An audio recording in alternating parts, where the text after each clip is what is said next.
حضرت موسیٰ علیہ السلام نے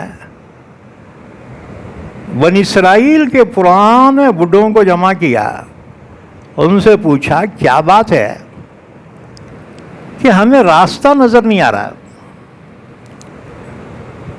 تو پرانے بڈھوں نے کہا ہم نے سنا تھا کہ حضرت یوسف علیہ السلام انتقال سے پہلے اپنے 11 بھائیوں سے ایک وصیت کی تھی کہ جب بھی تم مصر سے اپنے وطن جاؤ، بیت المقدس فلسطین، تو مجھے بھی یہاں سے لے کے جانا، یعنی میری نعش کو۔ حضرت موسیٰ نے کہا تم میں سے کوئی جانتا ہے یوسف علیہ السلام کی خبر کہاں ہے؟ حضرت ہمارے کو نہیں معلوم۔ ہاں، ایک بہت زیادہ عمر رسیدہ بوڑھی عورت ہے، 400 سال عمر تھی اس بڈھی کی، ہے جی، پہلے عمریں زیادہ ہوتی تھی، اس کو معلوم ہوگا۔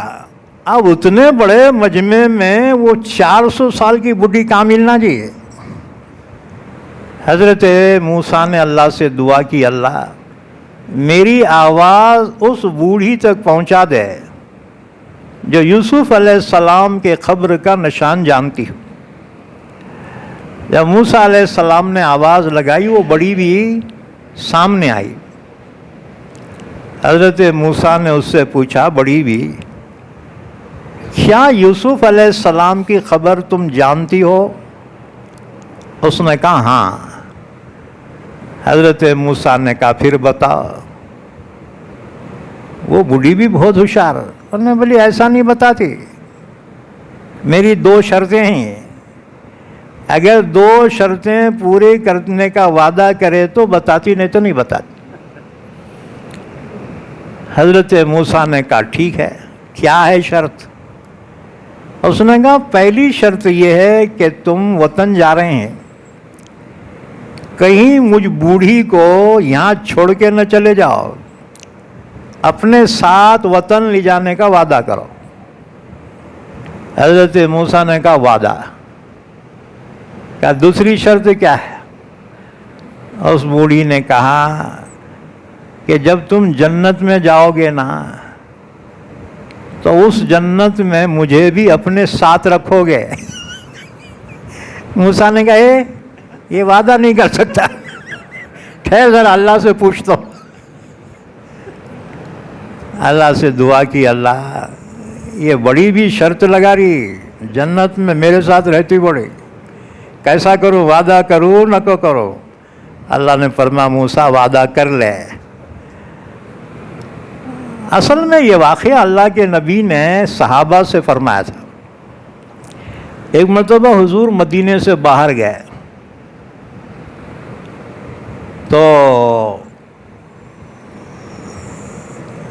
ایک دیہاتی کی جھونپڑی تھی، اللہ کے رسول صلی اللہ علیہ وسلم وہاں گئے اور اس دیہاتی سے فرمایا کیا بھائی تیرے گھر میں کچھ کھانے کو، کچھ پانی پینے کو ملیں گا کیا؟ اور اس نے کہا آئیے جی۔ عرب لوگ بڑے مہمان نواز ہوتے تھے، اس نے کھانا کھلایا، پانی پلایا اور حضور کی بڑی خدمت کی۔ حضور بہت خوش ہوئے، فرمایا جب بھی تو مدینہ آئے میرے سے ضرور ملنا۔ اس نے کہا اچھی بات ہے۔ اتفاقاً وہ دیہاتی مدینہ آیا، اسے یاد آیا کہ اللہ کے رسول میرے کو بلائے تھے، ملاقات کے لیے پہنچا۔ حضور نے پہچانا اپنے محسن کو، حضور نے فرمایا کہو تم نے بڑا احسان کیا، کیا مانگنا ہے مانگو۔ دیہاتی نے کہا جی ایک دودھ کی بکری دو، دودھ پی لوں میں اس کا۔ اور کیا ہونا؟ کہنے لگا ایک اونٹ دو، یہاں سے اپنے گھر کو جانے کے واسطے۔ حضور نے فرمایا ارے دیہاتی، مانگ کر تو نے کیا مانگا؟ تجھے تو اتنا بھی نہیں آیا جتنا بنی اسرائیل کی بڑھیا نے مانگا تھا موسیٰ سے۔ پھر حضور نے وہ واقعہ بیان فرمایا. تو حضرت موسیٰ نے وعدہ کیا، اس بڑھیا نے کہا میرے ساتھ چلو، ساتھ میں لے گئی اور اس نے کہا کہ یہ دریائے نیل کے بیچ میں یوسف علیہ السلام کی قبر ہے. تم بولیں گے دریا کے بیچ میں کیسا کیا دفن کرے؟ اس کی وجہ یہ ہوئی تھی، حضرت یوسف علیہ السلام کا زمانہ بڑی برکتوں کا زمانہ تھا. جب انتقال ہو گیا تو دریائے نیل کے ایک سائیڈ میں ان کو دفن کیا گیا. خدا کی شان اس سال اس سائیڈ میں خوب بارشیں ہوئی اور ادھر کی کھیتی فل جو ہے سیراب ہو گئی، اور دوسری طرف نہ بارش برسا نہ وہاں کھیتی ہوئی.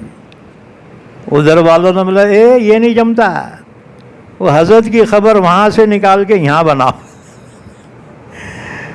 وہاں سے نکال کے نعش اس جانب دفن کی گئی. تو اس جانب اس سال فل بارشیں ہوئی، ادھر نہیں ہوئی. انہوں نے بولے یہ بھی نہیں جمتا. دونوں میں جھگڑے ہو گئے. انہوں نے کہا ٹھیک ہے ایسا کرو بیچ میں دفن کرو کہ دونوں کو برکت ملے.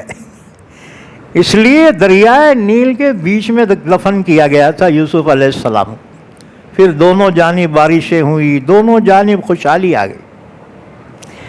تو اس بڑھیا نے بتایا کہ یہ دریا کے بیچ میں یوسف علیہ السلام کی قبر ہے. اب دریا بولے تو کیا ندی نالا سمجھے کیا؟ فل بہہ رہی تھی وہ دریائے نیل. اب نکالنا کیسا؟ حضرت موسیٰ اللہ کے نبی تھے، اللہ سے دعا کی اللہ یہ دریا تیرے حکم سے بہتا ہے، آج اس کو تھوڑا سکھا دینا تاکہ ہم یوسف علیہ السلام کی نعش یہاں سے نکال لیں. حضرت موسیٰ کی دعا قبول ہوئی اور پانی جو ہے ایک دم اندر جذب ہو گیا، زمین نظر آنے لگی. اس بڑھیا نے نشان بتایا کہ یہاں قبر ہے. قبر کھودی گئی تو اندر تابوت نکلا. ایک بات یاد رکھو، ہم لوگ جو دفن کرتے نا تو کفن میں لپیٹ کے ہم جو ہے دفن کر دیتے، لیکن عیسائی اور یہودی کفنانے کے بعد ایک صندوق کے اندر، اسے تابوت کہتے ہیں. جیسے ہمارے زمانے میں فوجیوں کو کرتے، دیکھو فوج میں جو مر جائے نا یا سرحد پہ تو اس کی نعش کو جو ہے تابوت میں رکھتے ہیں لکڑی کے، ہاں جی، اور پھر وہ تابوت کو قبر میں اتارتے ہیں تو نعش جو اندر پیک رہتی.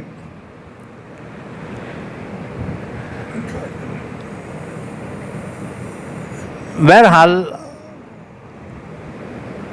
جب اس تابوت کو نکالا گیا، ایک بیل بنڈی پہ اس کو باندھ دیا گیا اور پھر ساتھ لے کر چلے تو راستہ فلسطین کا نظر آنے لگا.